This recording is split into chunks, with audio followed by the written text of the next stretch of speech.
भगवत गीता यथारूप अध्याय 3 कर्मयोग श्लोका 3.41 तस्मात् त्वम् इंद्रियाणि आदौ नियम्य भरतऋषभो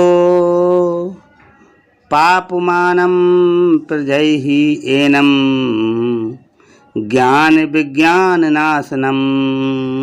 भावार्थ, इसलिए है भरतवंशियों में श्रेष्ठ अर्जुन, प्रारंभ में ही इंद्रियों को वश में करके इस पाप के महान प्रतीक काम का दमन करो और ज्ञान तथा आत्म साक्षात्कार के इस विनाशकर्ता का वध करो। तात्पर्य, भगवान ने अर्जुन को प्रारंभ से ही इंद्रिय संयम करने का उपदेश दिया, जिससे वह सबसे पापी शत्रु काम का दमन कर सके, जो आत्म साक्षात्कार तथा आत्मज्ञान की उत्कंठा को विनष्ट करने वाला है। ज्ञान का अर्थ है आत्म तथा अनात्म के भेद का बोध, अर्थात ये ज्ञान की आत्मा शरीर नहीं है। विज्ञान से आत्मा की स्वाभाविक स्थिति तथा परमात्मा के साथ उसके संबंध का विशिष्ट ज्ञान सूचित होता है। श्रीमद् भागवत में 2.9.31 इसकी विवेचना इस प्रकार हुई है।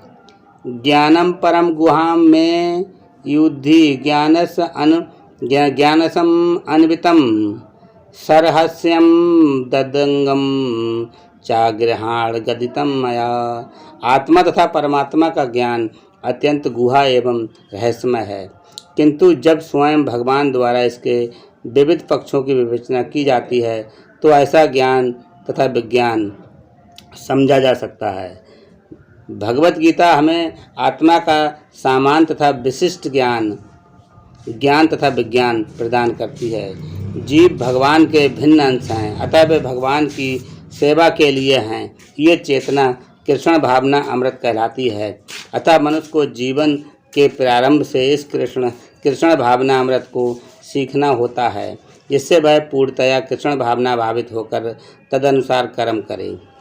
काम ईश्वर प्रेम का विकृत प्रतिबिंब है और प्रत्येक जीव के लिए स्वाभाविक है, किंतु यदि किसी को प्रारंभ से ही कृष्ण भावना अमृत की शिक्षा दी जाए तो प्राकृतिक ईश्वर प्रेम के रूप में विकृत नहीं हो सकता। एक बार ईश्वर प्रेम के काम रूप में विकृत हो जाने पर इसके मौलिक स्वरूप को पुनः प्राप्त कर पाना दुस्साध्य हो जाता है। फिर भी कृष्ण भावना अमृत इतना शक्तिशाली होता है कि विलंब से प्रारंभ करने वाला भी भक्ति के विधि विधानों का पालन करके ईश्वर प्रेमी बन सकता है। अतः जीवन की किसी भी अवस्था में या जब भी इसकी अनिवार्यता समझी जाए, मनुष्य कृष्ण भावना अमृत या भगवत भक्ति के द्वारा इंद्रियों को वश में करना प्रारंभ कर सकता है और काम को भगवत प्रेम में बदल सकता है, जो मानव जीवन की पूर्णतया की चरम अवस्था है। हरे कृष्णा।